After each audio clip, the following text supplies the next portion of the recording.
Good morning दर्शक बंधु। आज हूँ एप्रिल 1 तारिख बुधवार। चलतु केतोटी गुरुत्वपूर्ण खबर उपरे नजर पकाइबा। सेतिपाई भिडियोटी को शेष पर्यंत देखंतु एवं जदि चैनल रे नुआ आछंती ताले सब्सक्राइब करी बेल आइकन टी को दबाई दियंतु, जा फल रे नुआ नुआ अपडेट सर्वप्रथमे पाई परिबे। आजिरो प्रथम खबर, केबे सरिबो ईरान इस्राएल युद्ध? ईरान प्रधानमंत्री देले बड़ अपडेट। ईरान इस्राएल विवाद आरंभ हेबार गोटे मास बीती गलानी, तथापि मिसाइल एवं ड्रोन रो आक्रमण कमिबार कौनसी संकेत देखा जाउ नाही।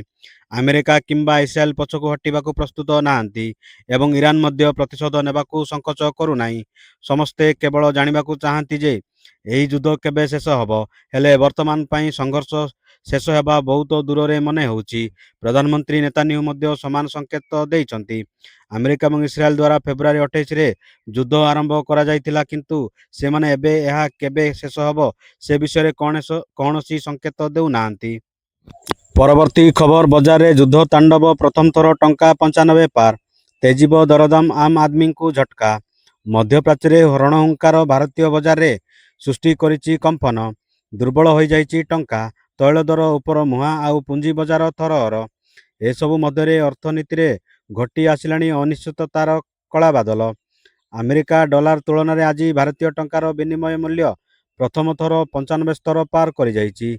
सोमवार 88 पैसा खसी 95.58 स्तर को आसी जाइछि भारतीय मुद्रा। ईरान सहित अमेरिका और इस्राएल युद्ध जोगु बजार में देखा देइछि अस्थिरता। मासक पाखापाखि 4% खसी गलाणी टंका। चलित आर्थिक वर्ष रे यह 10% रु अधिक दुर्बल हो जाइछि।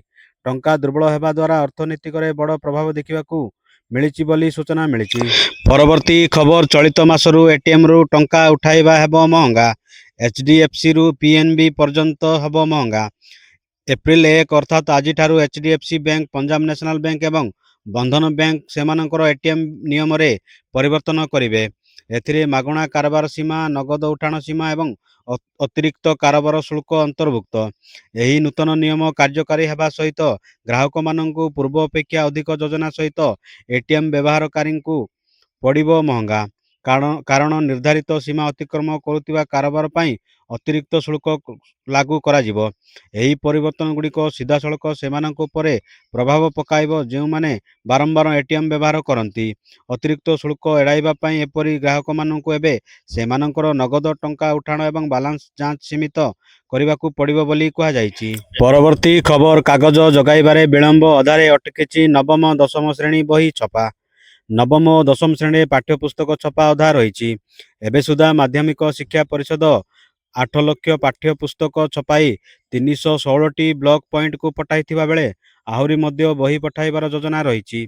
तेबे ही आवश्यक बही छपाइबा पई textbook publication and marketing board को कागज जगाई देबारे विलंब करुथिबारु आवश्यक परिमाण रे नवम और दशम श्रेणी पाठ्यपुस्तक बोर्ड पठाइबारे विलंब होईछि। दुईटी जाक श्रेणीर छात्र छात्री माननकु पाठ्यपुस्तक जगाई देबा पई आहुरी 1 लाख बही एप्रिल द्वितीय सप्ताह सुधा छपाई जिला स्तर रे ब्लॉक पॉइंट को पठाजिबा पई धार्य लक्ष्य रहिछि बोली बोर्ड कर्तृपक्ष विद्यालय और गणशिक्षा विभाग को अवगत कराइछंती। परवर्ती खबर, ओडिशा दिवस रे आज सुआंड रे गोपबंधु प्रतिमूर्ति रे माल्यार्पण करिवे मुख्यमंत्री। राज्य स्तरीय ओडिशा दिवस उपलक्षे आज पूर्वाह्न सुआंड ग्राम ठारे मुख्यमंत्री श्री मोहन चरण माझी उत्कलमणि पंडित गोपबंधु प्रतिमूर्ति रे पुष्पमाल्य अर्पण करिवे। एहा परे संध्यारे ओयूएटी कैंपस रे एक साधारण सभा अनुष्ठित हेबो। एही कार्यक्रम मुख्यमंत्री समेत बहु विशिष्ट अतिथिगण योगदान करिवार कार्यक्रम रहिछि बोली सूचना मिलिछि। परवर्ती खबर, एक्शन मोड रे मुख्यमंत्री मोहन चरण माझी राज्य रे अत्यावश्यक सामग्री उपलब्धता को नहीं जिला स्तरीय एनफोर्समेंट स्क्वाड को 24 घंटिया अलर्ट। पश्चिम एशिया युद्ध संकट परिप्रेक्षी राज्य में अत्यावश्यक सामग्री उपलब्धता को नहीं जिला स्तरीय एनफोर्समेंट स्क्वाड को 24 घंटे एक्शन मोड रे रखिबा पई निर्देश देइछंती मुख्यमंत्री मोहन चरण माझी। आज लोकसभा भवन रे मुख्यमंत्री राज्य में अत्यावश्यक सामग्री जोगाण संपर्क में जिलापाल सहित आभासी माध्यम आलोचना करिसंती। जिला स्तर में निया पदक्षेप संपर्क में मुख्यमंत्री पचारि बुझिथिले। कला बजार बेआईन मजदूरकारी संपर्क में जिलापाल माने नियमित भावे विभिन्न मार्केटर स्थिति अनुध्यान करी कड़ा कार्यानुष्ठान पई निर्देश देइछंती बोली सूचना मिलिछि। परवर्ती खबर, ओपीएचडब्ल्यूसी डेप्यूटी मैनेजर घरे विजिलेंस चढ़ाऊ।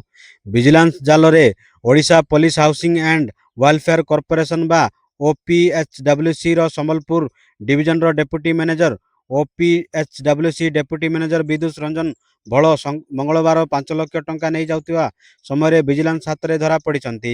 OPHWC ଡେପୁଟି ମ୍ୟାନେଜର ବିଦ୍ୟୁତ ରଞ୍ଜନ ଭୋଳ ବିପୁଳ ଲାଞ୍ଚ ଟଙ୍କା ସଂଗ୍ରହ କରି ନେଉଥିବା ସମ୍ପର୍କରେ ଭିଜିଲାନ୍ସ ସୂଚନା ପାଇ ସମ୍ବଲପୁର ରେଳ ଷ୍ଟେସନ ନିକଟରେ ଅଟକାଇଥିଲା। ଚଢ଼ାଉ ବେଳେ ତାଙ୍କ ଭୁବନେଶ୍ୱର ବାସଭବନରୁ ଆହୁରି 5 ଲକ୍ଷ ଟଙ୍କା ଜବତ ହୋଇଛି ବୋଲି ସୂଚନା ମିଳିଛି। ପରବର୍ତ୍ତୀ ଖବର ପେଟ୍ରୋଲ ଡିଜେଲ ଗ୍ୟାସ୍ ଅଭାବକୁ ନେଇ ବଡ଼ କଥା କହିଲେ ମୁଖ୍ୟମନ୍ତ୍ରୀ। ମଧ୍ୟପ୍ରାଚ୍ୟରେ ଲାଗି ରହିଥିବା ଯୁଦ୍ଧ ପରିସ୍ଥିତି ଏବଂ ଏହାର ସମ୍ଭାବ୍ୟ ପ୍ରଭାବକୁ ନେଇ ଓଡ଼ିଶା ସରକାର ସମ୍ପୂର୍ଣ୍ଣ ସଜାଗ ଅଛନ୍ତି।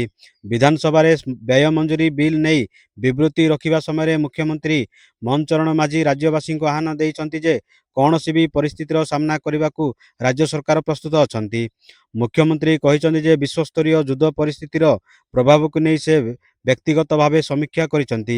ପ୍ରଧାନମନ୍ତ୍ରୀ ନରେନ୍ଦ୍ର ମୋଦିଙ୍କ ନିର୍ଦ୍ଦେଶ ଅନୁଯାୟୀ ରାଜ୍ୟ ପ୍ରଶାସନ ସଜାଗ ରହିଛି। ତେଣୁ ଲୋକମାନେ ଆଦୌ ଭୟଭୀତ ହେବାର ଆବଶ୍ୟକତା ନାହିଁ ବୋଲି ସେ ସ୍ପଷ୍ଟ କରିଛନ୍ତି ବୋଲି ଖବର ମିଳିଛି। ପରବର୍ତ୍ତୀ ଖବର ଧୂଆଁ ଯୋଗୁଁ ଜରୁରୀ ଅବତରଣ କଲା ବିମାନ। ସିଲିଗୁଡିକୁ ଦିଲ୍ଲୀ ଅଭିମୁଖେ ଯାଉଥିବା ଏୟାର ଇଣ୍ଡିଆ ଏକ୍ସପ୍ରେସ ବିମାନଟି ସ୍ମୋକ ଆଲାର୍ମ ବାଜିବା ପରେ ଲକ୍ଷ୍ନୌ ଚୌଧୁରୀ ଚରଣ ସିଂହ ଅନ୍ତର୍ଜାତୀୟ ବିମାନ ବନ୍ଦରରେ ଜରୁରୀକାଳୀନ ଅବତରଣ କରିଛି। ସୂଚନା ଅନୁସାରେ ବିମାନ IX-1523 ସୋମବାର ସନ୍ଧ୍ୟାରେ ଦିଲ୍ଲୀ ଉଡ଼ାଣ ଭରୁଥିବା ସମୟରେ ଲକ୍ଷ୍ନୌକୁ ସ୍ଥାନାନ୍ତର କରାଯାଇଛି। ବିମାନର ଏକ ଯାନ୍ତ୍ରିକ ସ୍ଥାନରେ ଧୂଆଁ ଚିହ୍ନଟ କରିବା ପରେ ପାଇଲଟ ମେ ଡେ କଲ୍ କରିଥିଲେ। ଲକ୍ଷ୍ନୌରେ ଏୟାର ଟ୍ରାଫିକ କଣ୍ଟ୍ରୋଲ ବା ATCକୁ ଡାଇଭରସନ ବିଷୟରେ ସତର୍କ କରାଯାଇଥିଲା। ବିମାନଟି ସନ୍ଧ୍ୟା ପ୍ରାୟ 5:18ରେ ସୁରକ୍ଷିତ ଭାବରେ ଅବତରଣ କରିଥିଲା ବୋଲି ଖବର ମିଳିଛି। ପରବର୍ତ୍ତୀ ଖବର ଡେବ୍ୟୁ ମ୍ୟାଚରେ କମାଲ କଲେ କୁପର କନଲି। ଗୁଜରାଟ ମୁହଁରୁ ବିଜୟ ଛଡ଼ାଇ ଆଣିଲା ପଞ୍ଜାବ। ପଞ୍ଜାବ କିଙ୍ଗସ ନୂଆ ସିଜନରେ ନିଜର ବିଜୟ ଯାତ୍ରା ଆରମ୍ଭ କରିଛି। ଶ୍ରେୟସ ଆୟରଙ୍କ ନେତୃତ୍ୱାଧୀନ ପଞ୍ଜାବ ଟିମ୍ ଏକ କଡ଼ା ସଂଘର୍ଷପୂର୍ଣ୍ଣ ମ୍ୟାଚରେ ଗୁଜରାଟ ଟାଇଟନ୍ସକୁ 3 ୱିକେଟରେ ପରାସ୍ତ କରିଛି। ଯୁବ ବ୍ୟାଟର କୁପର କନଲିଙ୍କ ଦମଦାର ଅର୍ଦ୍ଧଶତକ ଏବଂ ଅଭିଜ୍ଞ ସ୍ପିନର ଯୁଜବେନ୍ଦ୍ର ଚହଲଙ୍କ ଘାତକ ବୋଲିଂ ବଳରେ ପଞ୍ଜାବ ଏହି ସଫଳତା ପାଇଛି। ଟସ୍ ଜିତି ପଞ୍ଜାବ ପ୍ରଥମ ବୋଲିଂ କରିବାକୁ ନିଷ୍ପତ୍ତି ନେଇଥିଲା। ଗୁଜରାଟର ଅଧିନାୟକ ଶୁଭମନ ଗିଲ୍ ଏବଂ ଜସ୍ ବଟଲର ଭଲ ଆରମ୍ଭ କରିଥିଲେ ମଧ୍ୟ ପଞ୍ଜାବ ବୋଲରମାନେ ସେମାନଙ୍କୁ ବଡ଼ ସ୍କୋର କରିବାକୁ ଦେଇନଥିଲେ। ଚହଲ 28 ରନ୍ ଦେଇ 2ଟି ଗୁରୁତ୍ୱପୂର୍ଣ୍ଣ ୱିକେଟ ନେଇଥିଲେ। ଆଜିର ଖବରକୁ ଏଇଠି ରଖୁଛି। ପୁଣି ନେଇ ଆସିବି ଲେଟେଷ୍ଟ ଅପଡେଟ୍। ସେ ପର୍ଯ୍ୟନ୍ତ ବିଦାୟ ନେଉଛି। ଜୟ ହିନ୍ଦ।